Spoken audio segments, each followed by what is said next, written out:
Selamat sore teman-teman. Hari ini kita bertemu kembali di dalam pembahasan audit kredit. Pokok pembahasan hari ini adalah membahas tentang pihak terkait dalam proses pemberian kredit. Kenapa ini penting bagi kita sebagai auditor kredit? Terutama juga ini adalah pengenalan bagi teman-teman mahasiswa untuk mengetahui siapa sih yang pihak-pihak yang terlibat dalam proses pemberian kredit. Seperti kita ketahui bahwa proses pemberian kredit ini tidak bisa dilakukan oleh hanya seorang marketing atau AO ya. Jadi dalam proses pemberian kredit dan mulai dari saat pengajuan sampai saat pelunasan nanti itu ada pihak-pihak lain yang ikut terlibat dalam proses pemberian kredit. Baik itu saat itu kredit baru diajukan, disetujui, dicairkan, kemudian dimonitor, kemudian dilakukan pengikatan, ya, kemudian dilakukan eksekusi jaminan apabila terjadi kredit bermasalah. Jadi ada pihak-pihak lain yang terlibat dalam proses pemberian sampai dengan penyelesaian atau pelunasan kredit. Oke, teman-teman, itu jadi intinya bahwa setiap pemberian kredit itu penting untuk selalu mengedepankan prinsip kehati-hatian. Ya. Jangan sampai kredit yang kita berikan itu menjadi kredit bermasalah karena adanya mengabaikan prinsip kehati-hatian. Sebagaimana juga telah kita pelajarin pada pertemuan-pertemuan sebelumnya tentang prinsip pemberian kredit dan aspek-aspek dalam pemberian kredit ya. Jadi setiap tahapan pemberian kredit ini harus dilaksanakan dengan menerapkan prinsip kehati-hatian ya. Prinsip kehati-hatian ini sebenarnya juga sudah tercermin dalam setiap kebijakan pokok perkreditan yang ada di masing-masing bank. Kemudian juga terlihat atau tercermin dalam tata cara penilaian kualitas kredit, kemudian profesionalisme dan integritas dari para pelaksana kredit di bank yang bersangkutan atau yang ada di masing-masing bank. Kalau kita bicara tentang proses pemberian kredit yang sehat, ya, ada prinsip utama dalam mengelola risiko kredit. Itu harus ada pemisahan antara pejabat kredit yang bertanggung jawab atas kredit dan di bidang risiko kredit ya. Kemudian juga harus ada penerapan 4S principle. Ini adalah suatu prinsip dalam pengambilan keputusan kredit yang didasarkan atas hasil evaluasi dan analisa dari dua fungsi yang berbeda, yaitu fungsi bisnis dan fungsi risiko. Juga harus ada pemisahan pengelolaan kredit bermasalah. Ketika kredit sudah masuk menjadi kredit bermasalah atau masuk dalam kategori kredit bermasalah, maka tanggung jawab pengelolaannya harus dipindahkan ke unit khusus yang bukan bisnis lagi ya, bukan unit bisnis lagi, tapi ada unit khusus yang khusus menangani terhadap kredit-kredit bermasalah. Biasanya digabung dengan kredit struktur ya, struktur. Atau kalau memang jumlahnya atau volumenya besar, mungkin menurut pertimbangan dari manajemen bisa juga bagian penyelesaian juga dipisah lagi dengan bagian restruktur ya. Kemudian biasanya bank juga akan menerapkan adanya credit risk rating ya. Sistem ini sebenarnya digunakan untuk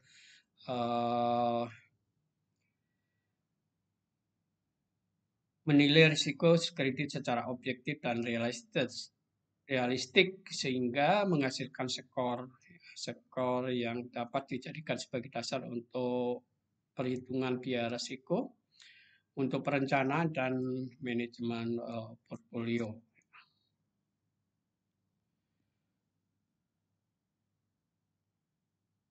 Kemudian profesionalisme dan integritas dari para pejabat kredit. Semua pejabat kredit di bank itu harus menaati etika. Ya.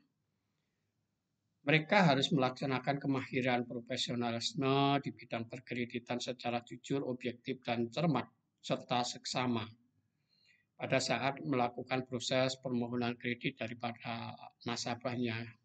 Para pejabat kredit atau pihak-pihak yang memproses kredit ini juga harus menyadari sepenuhnya bahwa uh, mereka harus menghindari perbuatan-perbuatan yang tercela sebagaimana diatur dalam undang-undang perbankan. Kemudian mereka juga harus menyadari bahwa setiap pemberian kredit hendaknya benar-benar didasarkan pada asas-asas kredit yang sehat dan pertimbangan-pertimbangan yang objektif, independen, dan profesionalisme.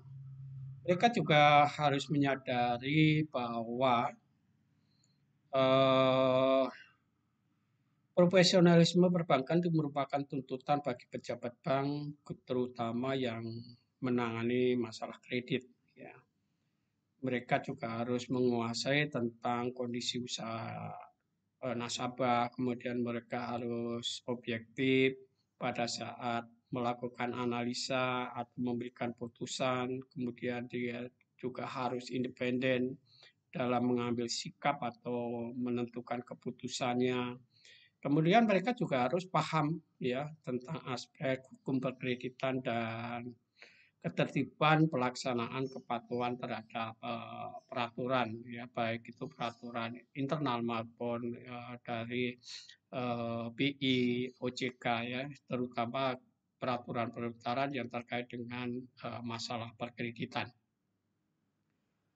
Kemudian para pejabat atau pihak yang terkait dengan kredit tadi juga harus menyadari bahwa dalam memberikan persetujuan kredit, pejabat bank tidak boleh terpengaruh ya oleh intimidasi atau permintaan kreditaan atau kata pilih C dari atasan atau yang eh, pihak manapun yang dapat berpengaruh terhadap objektivitas pengambilan keputusan. Jadi mereka harus berani menolak apabila menurut penilaian dia calon debitur ini tidak layak untuk diberikan fasilitas kredit, usahanya tidak visible, labanya tidak bisa mengcover dari jumlah pendapatan, jumlah kewajiban dia baik itu pokok maupun bunganya.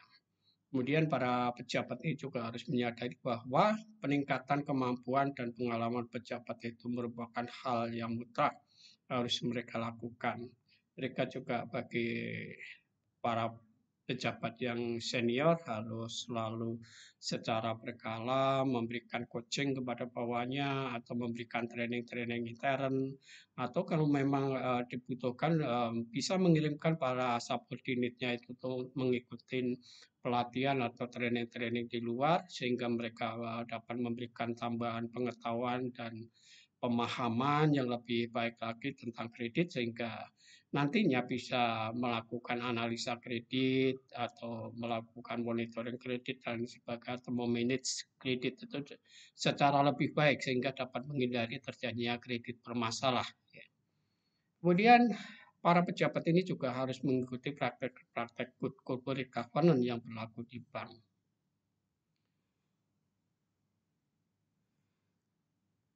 Langsung kita membahas tentang arus kredit ya. Arus kredit ini dimulai dari pada saat nasabah mengajukan fasilitas kredit ya.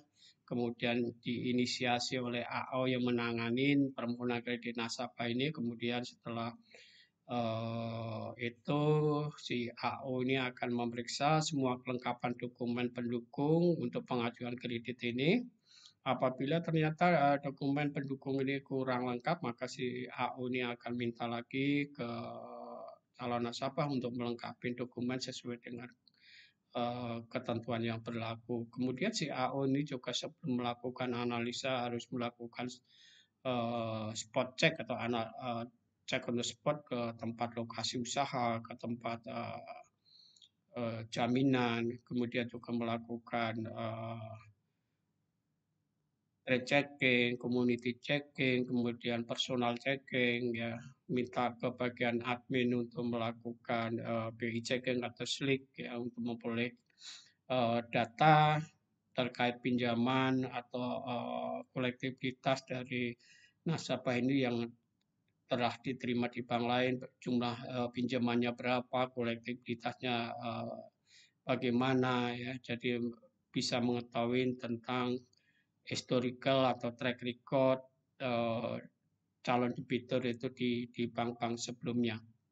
Kemudian kalau menurut si AO ini data-data ini sudah dianggap cukup, maka mereka akan melakukan membuat proposal kredit, ya, proposal kredit untuk diserahkan ke atasannya, ya, bisa manajer kredit, kemudian wakil pemimpin kredit, kalau ada di cabang berarti pemimpin cabang. Kalau ini sampai hanya kredit wewenang cabang, maka dokumen itu alurnya hanya sampai pemimpin cabang. Tapi kalau ini kredit ini menjadi wewenang regional, maka kredit ini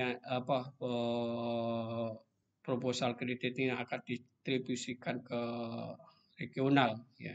Nantinya akan dilengkapi dengan analisa yuridis, mungkin legal itu bisa ada di regional atau di kantor pusat. Kemudian dimintakan kredit review, ya, untuk melengkapi informasi-informasi penting. Kemudian minta masukan dari compliance, ya, dari appraisal, ya. Appraisal ini sebenarnya appraisal itu bekerjanya sebelum proposal dibuat, sehingga informasi tentang jaminan, kondisi jaminan, nilai jaminan, dan nilai sebagainya itu sudah bisa dimasukkan di dalam proposal kredit. Namun juga informasi itu juga nantinya juga akan diperlukan oleh credit review, ya, karena credit review ini sebenarnya akan meringkas dari informasi-informasi yang sebagaimana dituangkan dalam proposal kredit, di mana di dalam credit review ini juga pihak reviewer ini juga bisa membuat analisa ulang, ya, untuk menentukan jumlah kebutuhan pembiayaannya, ya, plafon maksimum dan lain sebagainya, baru diajukan ke komite kredit untuk mendapat keputusan apakah permohonan nasabah ini disetujui atau ditolak.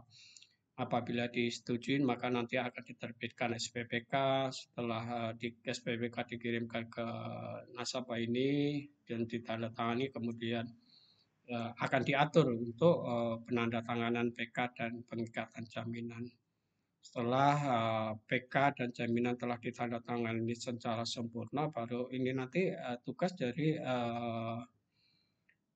bagian admin untuk melakukan pencairan, ya. Pada saat pencairan inilah si admin akan melihat PK-nya ini, syarat-syarat pencairan ini sudah terpenuhi belum, dokumen pencairan dan lain sebagainya. Kemudian setelah kredit cair baru tugas AO lagi, ya. Tugas AO ini melakukan monitoring secara berkala terhadap nasabah, baik itu kondisi perkembangan usahanya, ya,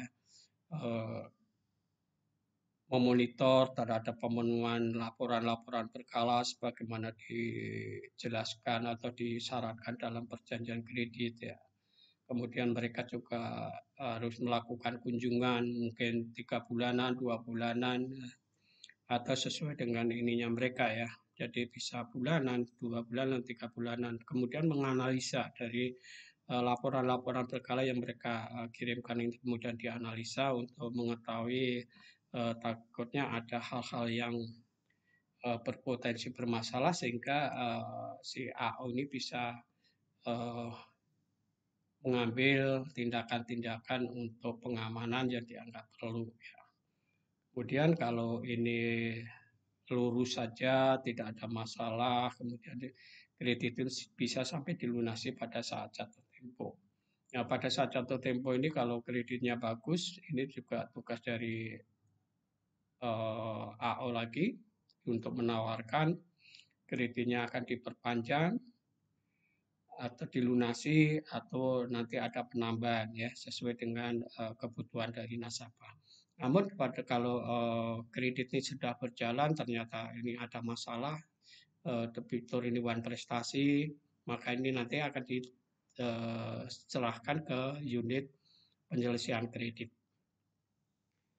Oke, teman-teman, itu yang secara alur proses pemberian kredit yang bisa tergambar di alur proses pemberian kredit. Secara rinci ya kita akan membahas tentang tugas dari pihak-pihak terkait ya. Tadi dalam proses ini ada marketing ya, kemudian ada pada saat pencairan, sebelum proposal dibuat ini tadi ada appraisal, kemudian ada credit review, ada legal ya. Kemudian sampai sini ini ada admin ya. Kemudian di sini ada bagian penyelesaian kalau kredit itu bermasalah. Kita akan membahas tentang tugas dan tanggung jawab untuk masing-masing unit kerja yang terkait dengan proses pemberian kredit. Pertama itu adalah tentang marketing kredit ya. Marketing kredit itu tugasnya melakukan pemasaran. Pemasaran seluruh produk berkreditan, kemudian menerima aplikasi permohonan dari nasabah, baik itu kredit baru, perpanjangan atau penambahan. Melakukan pengumpulan data calon debitur berupa kopi identitas, kemudian data keuangan, kemudian legalitas usaha, kemudian membuat laporan kunjungan atau call report ya, atau call memo ya, atas pengajuan fasilitas kredit dari calon debitur. Kemudian kalau dirasa kurang dia akan meminta kekurangan dokumen dari calon debitur. Kemudian jika dokumen sudah lengkap maka dia akan membuat proposal kredit ya. Jadi sebelum membuat proposal kredit tentu dia sudah memperoleh informasi tentang SLIC ya dari nasabah itu, dari admin kredit dan hasil penilaian jaminan dari pihak appraisal, sehingga informasi yang tercantum dalam proposal kredit akan menjadi lebih lengkap ya. Bisa juga informasi tentang hasil analisa yuridis itu juga bisa dimasukkan di dalam proposal kredit. Tapi kalau memang itu dilakukan secara bersamaan maka paling tidak mereka harus memiliki informasi tentang nilai jaminan dan data pinjaman yang telah dimiliki oleh calon debitur di bank-bank sebelumnya. Lanjut kita ke tugas dan tanggung jawab manajer kredit atau wakil pemimpin cabang di bidang kredit. Tugasnya adalah meningkatkan volume penyaluran kredit, baik itu komersil, konsumer, retail, kemudian bisa juga corporate sebagaimana ditetapkan oleh pihak manajemen ya. Kemudian juga dia melakukan review proposal kredit yang diajukan oleh AO-nya atau marketingnya.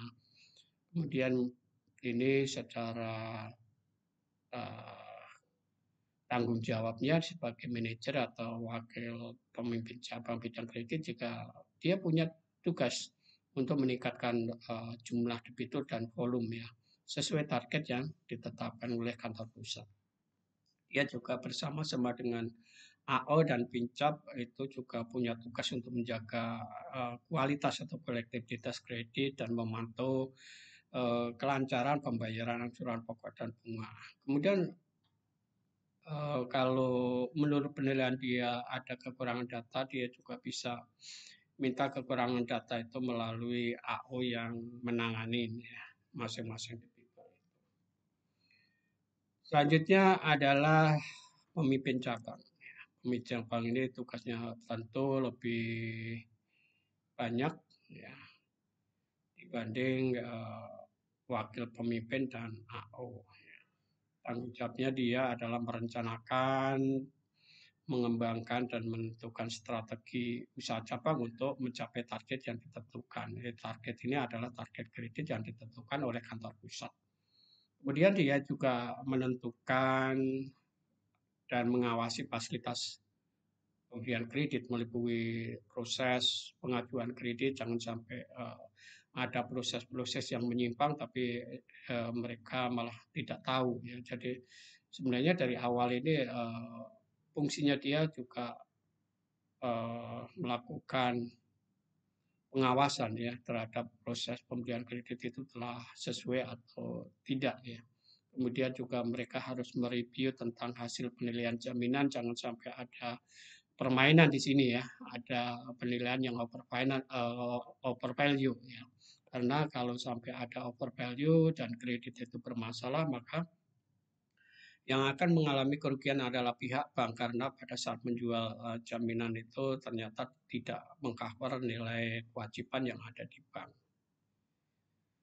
Kemudian tentang kelengkapan administrasi, kemudian pengecekan keabsahan dan validasi dari dokumen-dokumen yang terkait dengan pemberian kredit.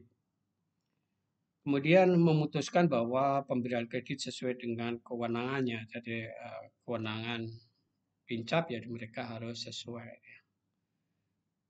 Jangan sampai kita sebagai auditor juga harus meyakini apakah kredit-kredit wewenang cabang itu benar-benar sesuai ya. Jangan sampai ada kewenangan-kewenangan yang sebenarnya wewenang regional atau wewenang kantor pusat yang dipecah-pecah menjadi kewenangan cabang. Ini juga kita sebagai auditor juga harus memeriksa benar nggak sih kredit-kredit wewenang cabang itu benar sesuai dengan kewenangan mereka. Jangan sampai ada pemecahan.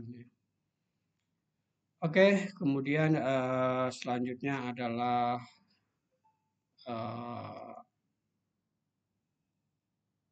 admin ya, admin kredit. Admin kredit itu bisa ada lokasinya di regional atau di kantor pusat atau bisa di cabang tergantung dari kebijakan masing-masing bank. Tugas dari admin adalah melakukan review atau checklist dokumen kelengkapan kredit dalam rangka setting plafon ya atau pencairan kredit sesuai dengan kebijakan dan prosedur yang berlaku. Kemudian melakukan SLIK ya sesuai yang diminta oleh AO ya. Jadi ini dilakukan sebelum proposal kredit dibuat. Kemudian melakukan atau melaksanakan administrasi pelaporan perkreditan baik itu untuk kebutuhan internal maupun eksternal secara akurat dan tepat waktu. Kemudian melakukan penyimpanan dokumen ya, secara sistematis dan aman. Kemudian mereka juga melakukan follow up terutama untuk dokumen-dokumen yang statusnya TPO. Mereka harus mengingatkan kepada admin admin ini harus membuat memo kepada legal dan marketing. Legal terkait dengan pemenuhan cover note oleh notaris, kemudian untuk AO itu terkait dengan pemenuhan dokumen-dokumen yang harus dipenuhi oleh para nasabah itu seperti laporan berkala sebagaimana dicantumkan dalam perjanjian kredit. Terus kita langsung ke legal ya.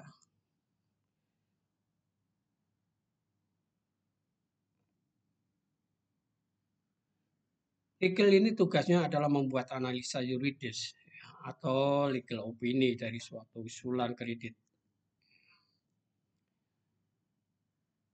Kemudian menyiapkan semua dokumen hukum sehubungan dengan pengikatan jaminan dan perjanjian kreditnya, melakukan koordinasi dengan pihak notaris untuk melaksanakan penandatanganan PK atau pengikatan jaminan dan dokumen hukum lainnya guna melindungi kepentingan bank.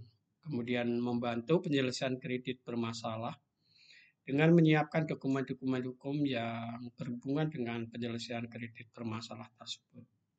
Sampai kita melakukan eksekusi, tapi di posisi kita menjadi posisi yang lemah. Ya. sehingga nantinya akan bisa menghambat proses penyelesaian itu. Kemudian ini ada appraisal ya.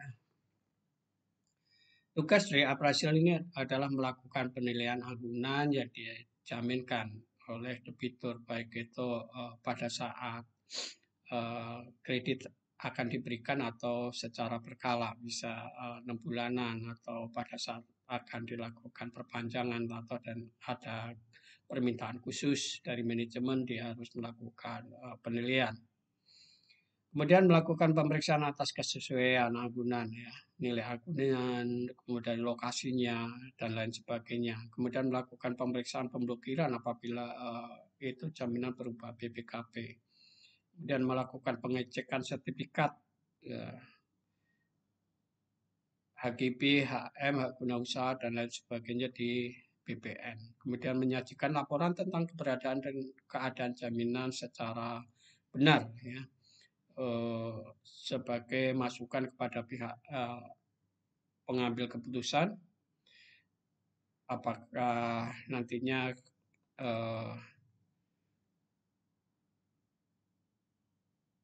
kredit itu bisa disetujui apa enggak ya. Jadi ini jaminan ini sangat penting ya. Sangat penting bagi bank karena apabila kredit macet maka satu-satunya jalan yang bisa untuk menyelamatkan adalah dengan menjual jaminan itu.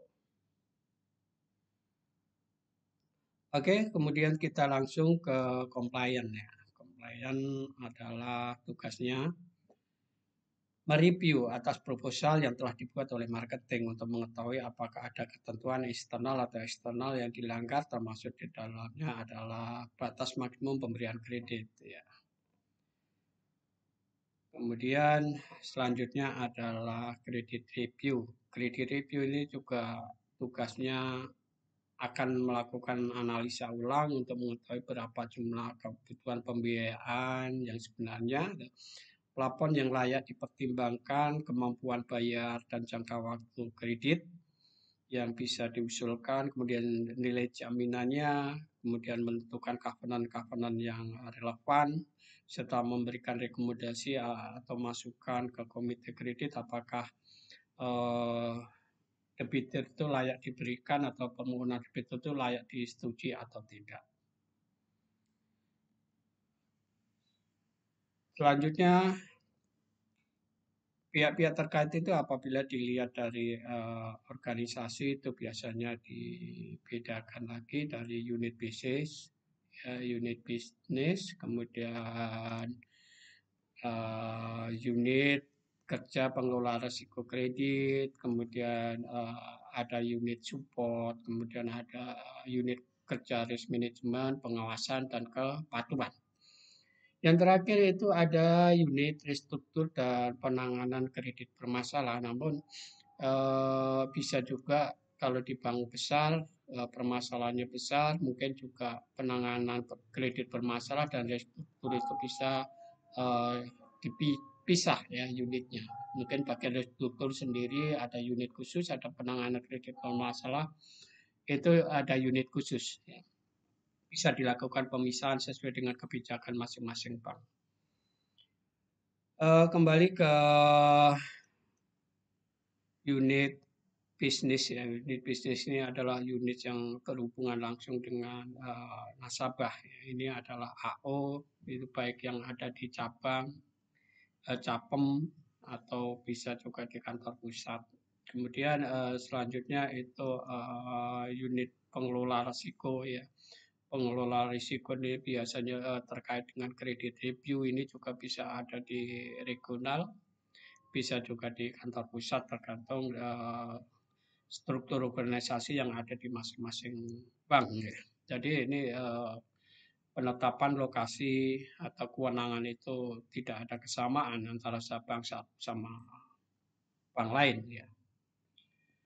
Terus kita ke unit support ya. Unit support ini terdiri dari loan admin, loan operation, legal. Ini bisa lokasinya bisa ada di cabang, bisa regional, bisa kantor pusat ya. Sesuai dengan masing-masing kebijakan dari bank yang bersangkutan. Jadi tidak ada persamaan antara bank satu dengan bank lainnya. Lanjut kita ke unit risk management dan pengawasan. Unit kerja risk management dan pengawasan serta kepatuhan adalah unit kerja yang berfungsi melakukan fungsi risk management, pengawasan, dan kepatuhan baik yang ada di kantor pusat maupun wilayah. Kemudian selanjutnya adalah unit kerja restrukturisasi. Ya.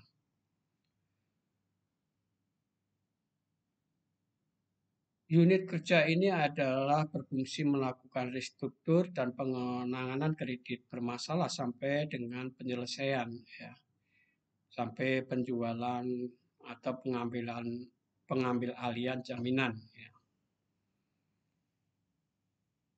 Unit kerja restruktur dan penanganan kredit bermasalah ini adalah unit yang independen, jadi unitnya harus dipisahkan dari unit bisnis sebagaimana kita jelaskan di atas. Oke, itu aja teman-teman mahasiswa yang perlu saya sampaikan tentang pihak-pihak yang terlibat dalam proses pemberian kredit seperti tadi kita jelaskan mulai dari AO, manajer kredit, kemudian pemimpin cabang, bisa juga jadi kalau di regional itu manajer kredit regional, deputi kredit, kemudian regional manager. Jadi kalau kantor pusat mungkin manajer kredit yang ada di pusat, kemudian kepala divisi sesuai dengan jenis kredit yang mereka berikan. Ya.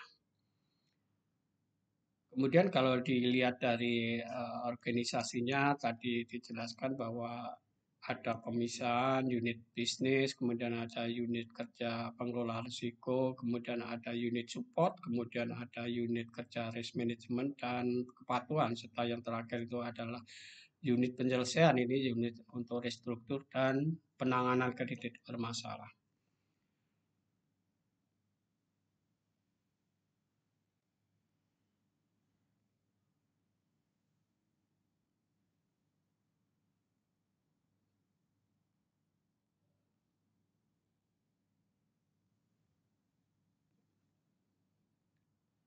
Oke, teman-teman yang belum subscribe atau baru bergabung dalam pembahasan ini, tolong subscribe sehingga nanti dalam pembahasan selanjutnya teman-teman akan diinformasikan yang lebih dahulu sehingga teman-teman tidak ketinggalan dengan informasi yang akan dibahas pada pertemuan-pertemuan selanjutnya karena pembahasan audit kredit ini akan kita bahas dalam kurang lebih 15 pertemuan. Jadi ini masih dalam pertemuan ke-8, jadi masih ada minimal 7 lagi pertemuan ya.